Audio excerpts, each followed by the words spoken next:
శ్రీమాత్రే నమః. ప్రేక్షకులకి ఆ లలితాంబిక అమ్మవారి యొక్క అనుగ్రహం పరిపూర్ణంగా కలగాలని మనస్ఫూర్తిగా కోరుకుంటూ మనం ఈరోజు మే మాసంలో 1వ తేదీ నుంచి 31వ తేదీ వరకు ద్వాదశ లగ్నాల వారికి, ద్వాదశ లగ్నం తెలియనటువంటి వారు రాసుల నుంచి చూసుకోవచ్చు. వారికి ఏ విధంగా ఈ యొక్క మాసంలో ఏ విషయాల్లో అద్భుతంగా ఉంటుంది, ఏ విషయాల పట్ల కాస్త జాగ్రత్త వహించాలి, మరియు ఏ దేవత ఆరాధన చేసుకుంటే మీకు ఇబ్బంది ఉండదు అనేటువంటిది తెలుసుకుందాం. దానికంటే ముందు అసలు గ్రహస్థితి ఏ విధంగా ఉంది అని చూసుకున్నట్లయితే మనకి మేషంలో రవి గురువుల యొక్క కలయిక ఉంది. కాకపోతే ఈ గురువు మనకి మే 1వ తేదీ 2వ తేదీ నుంచి ఆల్మోస్ట్ 1వ తేదీ ఈవినింగ్ లోపల అండ్ 2వ తేదీ నుంచి వృషభంలోకి మారిపోతున్నాడు. రవి 14వ తేదీ నుంచి, శుక్రుడు అక్కడే ఉంటాడు. అదేవిధంగా కేతువు కన్యారాశిలోని మరియు శని కుంభరాశిలోనే, మీనరాశిలో కుజ బుధ రాహువుల యొక్క సంచారం జరుగుతూ ఆ యొక్క బుధుడు 11వ తేదీ నుంచి మన మేషరాశిలోకి సంచరిస్తాడు. ఈ యొక్క గ్రహస్థితిని అనుసరించి ద్వాదశ రాశుల వారికి ఎలా ఉంటుంది అనేటువంటి విషయం మనం ఇప్పుడు తెలుసుకుందాం. వృషభ లగ్నము, వృషభ రాశి. వృషభం వారికి ఈ యొక్క మే మాసంలో మీకు గనక చూసుకున్నట్లయితే 1వ తేదీ నుంచి మీ రాశిలోకి గురువు వస్తున్నాడు. ఇది మీకు ఎటువంటి ఫలితాలు ఇస్తుంది అంటే, ఎప్పటి నుంచో వివాహ సంబంధం కుదరటం లేదు అని బాధపడేటువంటి మీకు, పార్ట్నర్స్ కోసం వెతుక్కునేటువంటి మీకు ఇదొక చక్కటి అవకాశము అనేటువంటి చూపిస్తుంది. వివాహము మరియు పార్ట్నర్స్, అది బిజినెస్ రిలేటెడ్ సంబంధించినవి. కాకపోతే ఫైనాన్షియల్గా ఎలా ఉంది, మీకు ఫైనాన్స్ హౌజెస్ దేంతో ఆక్యుపై చేస్తున్నాయి చూసుకున్నట్లయితే, ఖచ్చితంగా మీరు 11వ తేదీ వరకు వ్యాపార సంబంధించినటువంటి అంశాలలో చాలా జాగ్రత్తగా ఉండాలి. గుర్తుపెట్టుకోండి, చాలా అంటే చాలా కేర్గా ఉండాలి వ్యాపార విషయాల్లో. బికాజ్ ఆఫ్ మీ ధనాధిపతి ఎవరైతే బుధుడు ఉన్నాడో ఆయన నీచ స్థానంలో ఉండి 11వ తేదీ నుంచి కాస్త శుభగ్రహంతో కలుస్తాడు. అయితే పన్నెండులోకి వస్తున్నాడు కదండి అనిపించవచ్చు. పన్నెండులోకి వచ్చినప్పటికీ కూడా కొంచెం మరి ఈ ధన సంబంధించిన విషయంలో బాగుండాలి అంటే కేతుగ్రహం దగ్గర దీపారాధన చేసుకోండి, గణపతి యొక్క ఆరాధన చేయండి, విష్ణు సహస్రనామాలు చదువుకోండి, ఓం సంపత్కరీ సమారూఢ సింధుర వ్రజ సేవితాయ నమః అనే నామస్మరణ చేయండి. ఖచ్చితంగా బాగుంటుంది. ముఖ్యంగా ఈ బుధుడు లాభస్థానంలో నీచ స్థానంలో ఉన్నందుకు బుధుడు రాతకోతలకు కారకుడు. ఆలోచించి అగ్రిమెంట్స్ చేయండి. ఎక్కడా ఏ ఆలోచన చేయకుండా అగ్రిమెంట్స్ చేయడం వల్ల ఇబ్బంది పడతారు. Very careful. ఈ రవి మీకు 14వ తేదీ నుంచి రాశిలోకి సంచరిస్తున్నాడు కాబట్టి రవి గురువుల యొక్క సంబంధం అనేటువంటిది ఒక మంచి యోగాన్ని ఇస్తుంది. అంటే ఎటువంటి యోగము, సంతాన యోగం కానివ్వండి, రాజకీయంగా ఎదగడానికి కానివ్వండి, కొంచెం నేమ్ అండ్ ఫేమ్ రావడానికి కానివ్వండి, ఇటువంటి యోగాలతో పాటు మీ జీవిత భాగస్వామి పేరు మీద ఏదైనా ప్రాపర్టీ తీసుకోవడానికి చేసేటువంటి ప్రయత్నం ఫలించడము, మీ యొక్క జీవిత భాగస్వామికి ఏదైనా కొత్తగా విద్యలు అంటే ఏదైనా ఒక కోర్స్ చేయడానికి మీకు రాశిలో ఉండేటువంటి రవి చతుర్థ స్థానాధిపతి రాశిలో ఉంటూ చతుర్థ భావాధిపతి సప్తమాన్ని చూస్తున్నాడు కాబట్టి ఈ యొక్క విషయంలో మీకు చక్కగా ఉంటుంది. కాకపోతే నిర్ణయాలు, సంతాన సంబంధించిన విషయంలో నిర్ణయాలు, ప్రేమ వ్యవహారాలకు సంబంధించిన విషయాల్లో నిర్ణయాలు తీసుకునేటప్పుడు మాత్రం మీరు చాలా చాలా చాలా కేర్గా ఉండాలి. దశమ స్థానంలో శని భగవానుడు ఉన్నాడు. అదేవిధంగా ఈ కాంబినేషన్ ఎటువంటి ఫలితం ఇస్తుంది అంటే, చూడండి, ఒక్కోసారి జీవిత భాగస్వామికి ఏదైనా కోర్స్ చేస్తే ఒక ఉద్యోగం వస్తుంది అనేటువంటిది తెలిసినప్పుడు దానికి వెళ్దామా వద్దా, నిజంగా కోర్స్ చేద్దామా వద్దా అని ఫీల్ అవుతూ ఉంటారు. ఈ దశమంలో ఉన్నటువంటి శని భగవానుడు ఎప్పుడు కూడా ఏం చేస్తారంటే, సప్తమాన్ని చూస్తున్నందుకు, చతుర్థాధిపతి వచ్చే లగ్నం నుంచి సప్తమాన్ని చూస్తున్నందుకు మీ యొక్క జీవిత భాగస్వామి ఏదైనా ఒక కోర్స్ చేయడం ద్వారా జాబ్ సంపాదించడం కానీ ఇటువంటివి చాలా స్పష్టంగా గోచరిస్తున్నాయి. ఆన్లైన్ ద్వారా చేసేటువంటి వ్యాపారాలకు సంబంధించిన విషయంలో అద్భుతంగా ఉంటుంది. ఈ మొత్తం నెలలో నిర్ణయాలు ఒకటి, ప్రేమ వ్యవహారాలు ఒకటి. ఉద్యోగంలో కాస్త స్ట్రెస్ ఉంటుంది, కానీ ఉద్యోగం ఖచ్చితంగా ఉండి తీరుతుంది.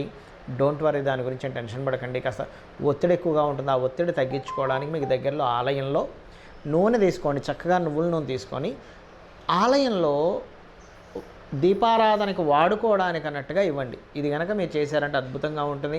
ఇక మీరు చేయవలసిన దేవతారాధన, ముఖ్యంగా నవగ్రహాల్లో కేతు బుధ గ్రహాల దగ్గర దీపారాధన చేయండి. రెండవది ఏమిటి అంటే, గణపతి మరియు విష్ణు సహస్రనామాలని రెగ్యులర్గా చాంటించేయండి. అన్ని విధాలా మీకు బాగుంటుంది.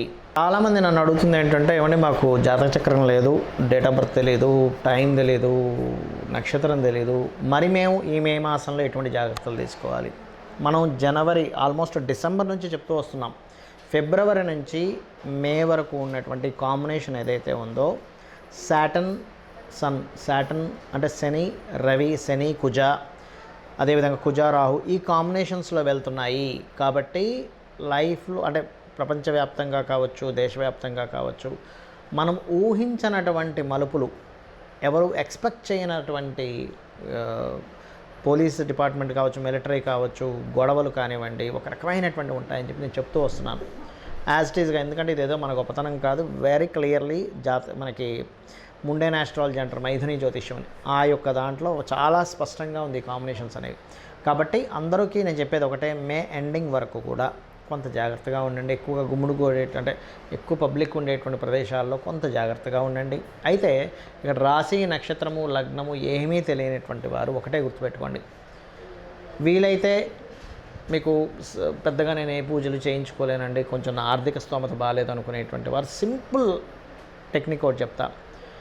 మీకు దగ్గరలో గోశాల ఉంది, చక్కగా పిడికెడు బెల్లం పెట్టండి చాలు, క్యారెట్స్ తినిపించండి, లేదా బీట్రూట్స్ లాంటివి గోవుకు తినిపించండి చాలు, ఇదే మిమ్మల్ని కాపాడుతుంది. అంటే ధనం లేదండి, లేదు అది కూడా తినిపించలేని స్థితిలో ఉన్నానండి అన్నప్పుడు ఇంట్లో కూర్చొని చక్కగా చండీ పారాయణం వినండి.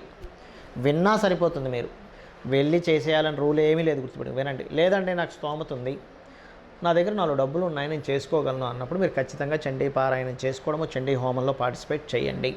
దీని ద్వారా ఏమవుతుందంటే మీకు ఖచ్చితంగా మీరు ఏదైతే ఇబ్బంది పడబోతున్నారో ఆ అమ్మవారు మిమ్మల్ని కాపాడుతుంది. అదేవిధంగా కాస్త కుజుడికి, శనికి దానాలది ఇవ్వండి, లేదా కుజ శని గ్రహాల దగ్గర దీపారాధన చేయండి. ఇవి రాశి నక్షత్రం గ్రహం తెలియకపోయినా ఇవి చేయడం ద్వారా మీకు ఈ మంత్ చాలా బాగుంటుంది. బికాజ్ ఆఫ్ కాంబినేషన్స్, అంటే కర్మకారకుడు ఈ శని కుజ రవి ఈ కాంబినేషన్స్తో కనెక్ట్ అయి ఉన్నాడు. కాబట్టి ఈ గ్రహాలకు చేసుకోవడం ద్వారా మీరు చేసే ప్రయత్నము ధనం కోసం కావచ్చు, ఉద్యోగం కోసం కావచ్చు, ఖచ్చితంగా బాగుంటుంది. అయితే ఇక్కడ చాలామందికి ఏంటంటే, ఏమండి మరి మేము అంటే కొంతమంది అడుగుతూ ఉన్నారు, నాకు దాని గురించి చెప్తున్నాను. ఈ గోచారం గురించి చెప్తున్నారు, ఈ లగ్నం గురించి అంటున్నారు, కాసేపేమో రాశి గురించి అంటున్నారు, అసలు ఏది తీసుకోవాలని అడుగుతూ ఉన్నారు. మీకు లగ్నం కనుక తెలిస్తే లగ్నం నుంచే మీ యొక్క గ్రహస్థితిని పరిశీలన చేసుకోవాలి. అంటే గోచార గ్రహాలు కూడా తెలియదు, లగ్నం తెలియదు, రాశి నుంచి చేసుకోవచ్చు సెకండ్ ఆప్షన్. ఎందుకంటే మీరు ఇప్పుడు ఏదైతే అనుభవిస్తున్నారో ఈ జన్మలో, అది భోగం కావచ్చు, రోగము కావచ్చు, నిస్సహాయ స్థితిలో ఉండడం కావచ్చు, ఏవైనా కానీ మీరు అనుభవిస్తున్నారంటే మీరు పోయిన జన్మలో చేసినటువంటి మంచి కర్మ లేదా దుష్కర్మ. కాబట్టి ఈ యొక్క జన్మలో మీకు బాగా బాగుండాలి అంటే పూర్వజన్మలో చేసిన పుణ్యకర్మ రావాలి. ఇబ్బంది పడుతున్నారంటే పాపకర్మ కనెక్ట్ అయిందని అర్థం. అది మీ జన్మజాతకంలో ఉండే లగ్నము, మీ జాతచక్రంలో ఉండే గ్రహాల స్థితిని బట్టి జ్యోతిష్శాస్త్రం చాలా స్పష్టంగా చెప్తూ ఉంటుంది. అంటే మీరు జన్మించిన సమయం, తేదీ, నెల, సంవత్సరం, ప్రాంతం వీటన్నిటిని తీసుకుని మీ లగ్నం ఎలా ఉంది, లగ్నాన్ని బట్టి మనిషి యొక్క తత్వం ఉంటుందండి. అసలు మనిషినే చూడకుండా చాలా స్పష్టంగా లగ్నాన్ని చూసి ఈ వ్యక్తి ఇలాంటి వ్యక్తి అని చెప్పొచ్చు. అదే జ్యోతిషశాస్త్రం యొక్క గొప్పతనం. అతని యొక్క ధనస్థానాన్ని బట్టి అతను ఏ ప్రయత్నం చేస్తే ఇతనికి ఫైనాన్షియల్గా బాగుంటుంది, ఏ దేవతారాధన చేసుకుంటే ఇతనికి పూర్వజన్మలో ఉన్నటువంటి పాపము తొలగిపోయి ఫైనాన్షియల్ గ్రోత్ పెరుగుతుంది అనేటువంటి చాలా స్పష్టంగా చెప్పొచ్చు. ప్రయత్నాలు కావచ్చు, గృహం ఏ దిశలో నివసిస్తే బాగుంటుందని కావచ్చు, ఎటువంటివి చదివితే ఇతనికి భవిష్యత్తులో బాగుంటుందని కావచ్చు, ఇప్పుడున్న నడుస్తున్నటువంటి మహాదశ ఎలా యోగిస్తుంది, ఒకవేళ యోగించాలంటే ఏం చేసుకోవాలి. చాలామంది ఏమనుకుంటారంటే జ్యోతిషశాస్త్రం అంటే యోగించట్లేదంటే ఏదో వేలు లక్షలు పెట్టి పూజలు చేయించుకోవాలనుకుంటారు. అది పూర్తిగా తప్పండి. మీ దగ్గర ధనం లేదు, అమ్మవారి నామాన్ని రూపాయి ఖర్చు లేకుండా ఇంట్లో కూర్చొని చేసుకోవడం ద్వారా మీరు ఉద్ధరింపబడతారు. ఈ కలియుగానికి ఉన్నటువంటి గొప్పతనం అలాంటిది. అంటే చక్కగా ఇంట్లో కూర్చున్నారు, డబ్బులు లేవు, ఏమి టెన్షన్ పడకండి, నాకేదో గ్రహస్థితి ఇలా అయిపోతుంది అలా అయిపోతుంది, ఏం టెన్షన్ పడకండి. చక్కగా ఇంట్లో కూర్చొని శ్రీమాత్రే నమః చేసుకుంటే మీ పనులు మీరు చేసుకోండి. అలానే ఇంట్లోనే కూర్చొని ఏ పని చేయొద్దని చెప్పట్లే. ఇంట్లో మీకు ధనం లేకపోతే శ్రీమాత్రే నమః అనలేరా, అనగలరుగా, చక్కగా అనండి, సరిపోతుంది. అమ్మవారే రక్షిస్తుంది. అమ్మ ఎలా రక్షిస్తుందో అలా చక్కగా అమ్మవారు రక్షిస్తుంది. మీకున్నటువంటి స్థితి ఏదైతే ధనం కోసమా, లేకపోతే ఉద్యోగం కోసమా, వ్యాపార అభివృద్ధి అవ్వట్లేదా, ఖచ్చితంగా అమ్మవారు మిమ్మల్ని రక్షించి తీరుతుంది. కాకపోతే ఏంటంటే మీరు ఫిక్స్ అవ్వాలి, నేను ఇది చేస్తున్నాను, నన్ను అమ్మవారు రక్షిస్తుంది. ఇక ఫైనల్ ఇంకోటి మరొకటి లేదు, ఈ విశ్వాన్ని మొత్తం ఇంత పెద్ద విశ్వాన్ని నడిపిస్తున్న అమ్మవారికి మీ చిన్న ప్రాబ్లం తీర్చడం పెద్ద కష్టమా అనేటువంటిది ఒక్కసారి మీరు ఆలోచించి మీ ప్రయత్నం మీరు చేయండి. జాతక చక్రంలో ఉండేటువంటి దోషాలు ఏమున్నా సరే తొలగిపోతాయి. మరి మీకు ఇక్కడ సందేహం కలగొచ్చామండి ఈ గోచార ఫలితాలు ఎందుకు చెప్పుకుంటున్నామని. గోచారము జాతకము రెండు కనెక్ట్ అయినప్పుడు మనకు ఒక మంచి ఇన్సిడెంట్ జరగడానికి బాగుంటుంది. గోచారం అనుకూలంగా లేనప్పుడు, మన జాతకం అనుకూలంగా లేనప్పుడు ఎటువంటి సిచ్యువేషన్స్ మనకు ఏర్పడతాయని చెప్తున్నటువంటిదే గోచారం. అంటే మనం ఒక ప్రయత్నం చేస్తున్నాం, ఒక దగ్గరికి వెళ్ళాలి, ట్రాఫిక్ జామ్ ఉంది, మనం ఆలస్యం అవుతుంది, మన ప్రయాణం ఫ్రీగా ఉంది, చాలా ఫ్రీగా వెళ్ళిపోతాం. దట్ ఈజ్ గోచారం. అంటే బయట ఉన్న సిచ్యువేషన్స్, బయట ఉన్న మార్కెట్, ఇవన్నీ గోచారం అనుకుంటే మన ప్రయత్నం మన జన్మజాతకం. కాబట్టి నేను చెప్పినటువంటి ఈ యొక్క పరిహార మార్గాన్ని చేసుకుంటూ మీ యొక్క జీవితాన్ని ఆనందమయం చేసుకుంటారని మనస్ఫూర్తిగా ఆ అమ్మవారిని కోరుకుంటూ శ్రీమాత్రే నమః.